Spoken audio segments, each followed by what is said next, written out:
In this video, we'll do the integral of cosine of ln of x from 0 to e to the pi over 4. Also, don't forget to subscribe and turn on notifications so you don't miss a video. Okay, we know that e to the I theta equals cosine theta plus I sine theta. So we can take the real part on both sides, and the real part of a plus bi is without the I part, so that's just cosine theta in this case. That would just be a. So the real part of e to the I theta is cosine theta. Okay, but we have cosine of ln of x, so we can have theta being equal to ln of x, leaving us with the real part of e to the I ln x equals cosine of ln of x. Good. Now this has e and ln, so there might be some cancellations that might happen. So let's look at this. You can write this as so a to the b c equals a to the b all raised to the c, and you multiply the powers in. So this can be written as e to the ln x times I, but you can raise that to the I power, which turns this equal to the real part of x to the I equal to cosine of ln of x, which also means that cosine of ln x under the integral equals the real part of x to the I. So we can write this as the integral of the real part of x to the I, but we can write the real part to the outside because the integral is over real bounded values. So we have x to the I, and then we're going from 0 to e to the pi over 4. 0 to e to the pi over 4. So that looks more doable. Think of I as any number. So what do you do in this case? You just do the reverse power rule. You add 1 and then you divide by whatever you get. So this will be the real part of x to the I plus 1, but I'm going to write this as 1 plus I to make it look easier, over 1 plus I, like normal. Then we're going to plug in from 0 to e to the pi over 4. Okay, good. But this is over real parts. So we can just we have to take the real part first to even plug this in. So let's do that. So we're going to do the real part of x to the 1 plus I all over 1 plus I. Now you could write this as I plus 1, but again, the way to turn this into something that's easier to work with, it's better to have 1 plus I. Okay, so x to the 1 plus I can be written as x to the 1 times x to the I. X is a real number over real bounds, as we see, so we can take the x out of the real part. So this would be x times the real part of x to the I over 1 plus I. I'm not going to close it because let's multiply top and bottom by something. We're going to multiply by 1 minus I and 1 minus I.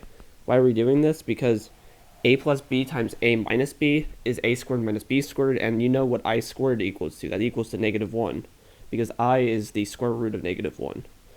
So this would be x times the real part of, so we have x to the I, on the top we have x to the I minus I times x to the I.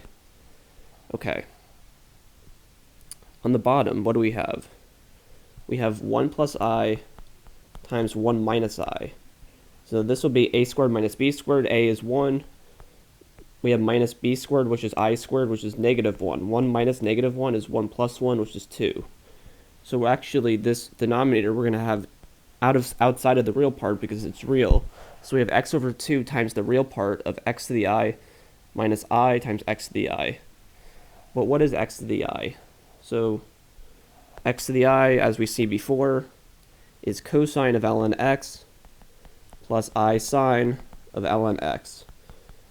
Because if you don't see this right away, it's just e to the I times ln x, and we can just move the I to the raised power 2, so we have e to the ln x raised to the I, and similar to what we did before, so that's just x to the I. Okay, good. So now, this will be x over 2 times the real part, so x to the I is cosine of ln x. I'm not going to write the parentheses because it's annoying. Plus I sine of ln x. Then we're going to minus I times the same thing, so that'd be minus I times cosine of ln x minus I times I sine of ln x. And you would have parentheses there, but we're not going to do it. Okay, so because this is a real part, anything with I goes to 0. But as we see before, negative I times I, that would be negative I squared, which is negative 1 times negative 1, so that's positive 1. So this would just be x over 2 times the real part of cosine of ln x, I'll write the parentheses now, plus sine of ln x. Pretty interesting. Okay. So this is just x over 2 times cosine of ln x plus I sine of, not I, just sine of ln x. It looks very similar to x to the I expanded out, but without the I though. So we're going to plug in from 0 to e to the pi over 4, right? Because we have bounds from 0 to e to the pi over 4. Okay. Let's plug in the lower bound. So the lower bound, let's see, okay. This will just be the limit as x goes to 0. And we're taking it from above because it goes from 0 to e, some positive number, so it's from above. And let's just have the 1/2 in the front. Okay. We're going to have cosine of ln x plus I sine, no, not I as I said before, sine of ln x. Okay. So we're plugging in 0, or we're doing this limit.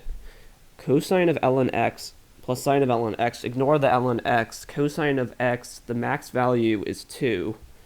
So this is between, so if this was 1, so the max value of each of these, let's just say, this is just a number between -1 and 1, and this is a number between -1 and 1. Like so. So we're just adding numbers. So this is just any numbers. This is element of real numbers. And you're going to multiply that by 0. So that's just 0. 0 times anything that's a real number is 0. And this isn't infinity because cosine and sine are bounded. Okay. So this lower bound goes to 0. So now let's plug in the upper bound. So we're going to have e to the pi over 4 divided by 2. And now we're going to have cosine of ln of x, which is e to the pi over 4. Okay, plus sine ln e to the pi over 4.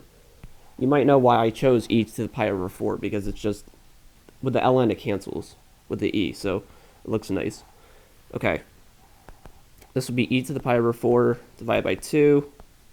Okay, ln e will cancel, leaving us with cosine of pi over 4 plus sine of pi over 4. So we know that cosine of pi over 4 equals sine of pi over 4 equals square root of 2 over 2, which we can just write as actually, we don't need to have the square root of 2 on the top, we can just write this as 1 over square root of 2. Okay, so this would be 2, because you're adding them together, times 1 over square root of 2, as we said. 2 over 2 will cancel, leaving us with the final answer of e to the pi over 4 divided by the square root of 2. And that looks pretty nice. And that is the end of the video. Hope you liked that. And thanks for watching.